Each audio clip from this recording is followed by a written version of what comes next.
Hello, in today's video I just thought I'd show you my my parcel that came today. This is a Verbatim NAS, just come today. I do apologise about the slight camera wobble sometimes. I've got it set up as a new way of unboxing and there's a slight wobble on the arm. But yeah, okay, so it's written as external NAS hard drive. USB 2.0 kit 3.5. So I got this on eBay for about 20 quid, and I also have got a hard drive just to demonstrate how it works.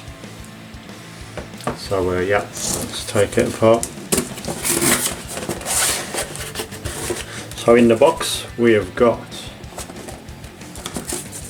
software CD-ROM, gigabyte NAS external hard drive,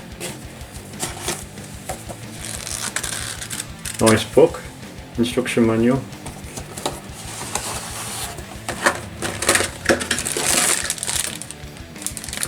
is that Cat5e LAN cable, power supply rated at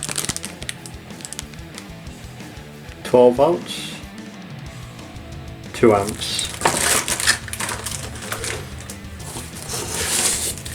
And inside here, some packaging, nicely wrapped.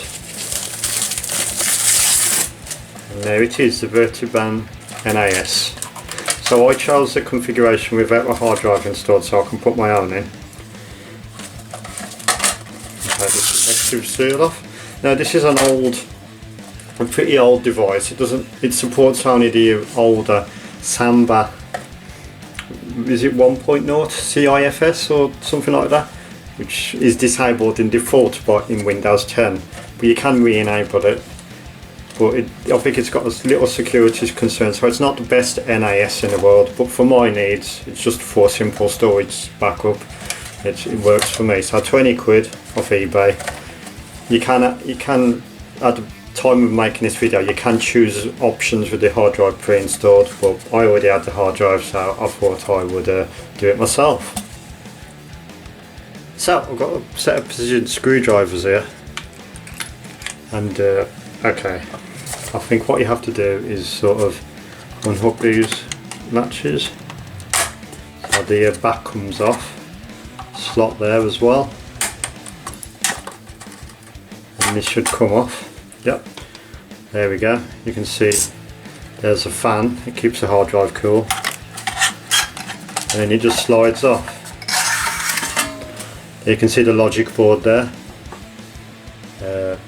I have had one of these in the past, as you can probably tell, but mine actually, something died on here, so it stopped working, so I ordered another one, then I can just put the hard drive back in it. So in here you've got some sort of sticky pads to sort of secure the hard drive. You've got a very small SATA cable and a very small SATA data cable, power cable as well.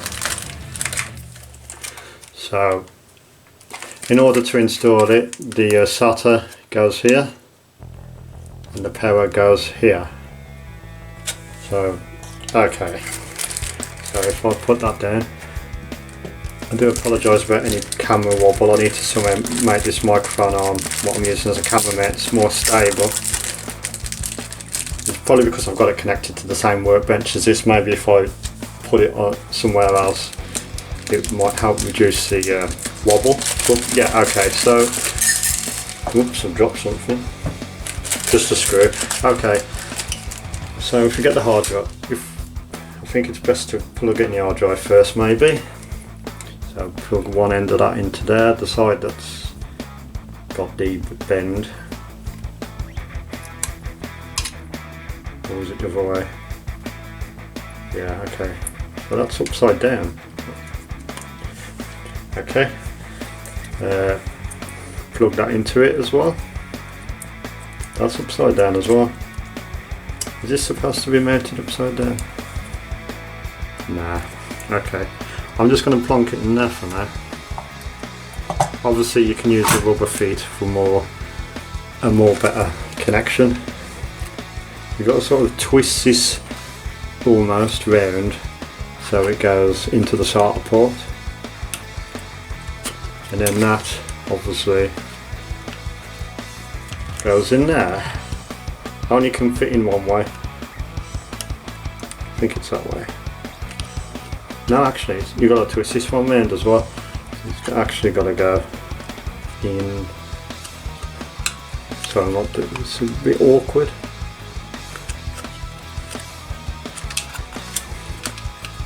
It's quite tricky actually. Let's try and get that in. There we go. Now, even without the sticky pads, hard drive is not going anywhere really. But at the side we've got some screws, screw holes and the mounting points, so if I get screwdriver for posi drive, grab the screws. One fell on the floor, I'm just grabbing that now. Okay, so you sort of line the hard drive up and screw down. There's 4 screws in all.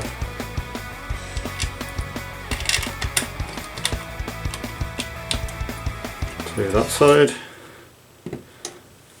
and to the other side.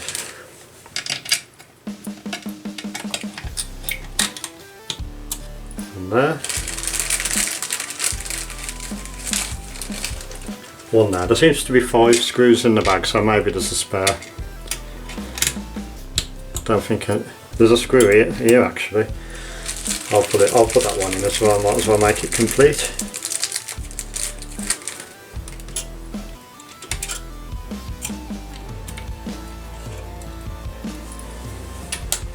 And there we go.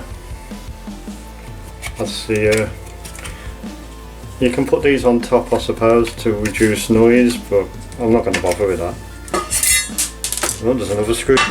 Okay, there's 6 screws, so one in this side as well. Not really strictly necessary, but maybe it helps with earthing or something. There we go. Can you see that? Yep, 3 screws there. 3 screws there. And all the data cables plugged in. Make sure they're nice and flat, flush, and that make sure the fan's connected. Now all that remains to be done is to slide this back on.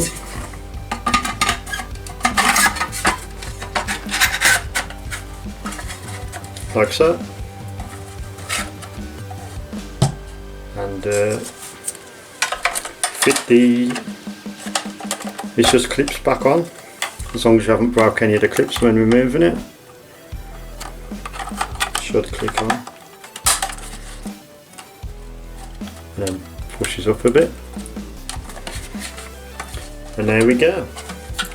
So yeah, I know it's a bit of a random video, but I thought I'd show you this unboxing. I was just really testing my camera mount, and yeah, it does wobble a bit, as you can see. It wobbles a bit, and so okay, so thank you for watching. I'm going to plug that in, get it running, and then I've got my own personal backup.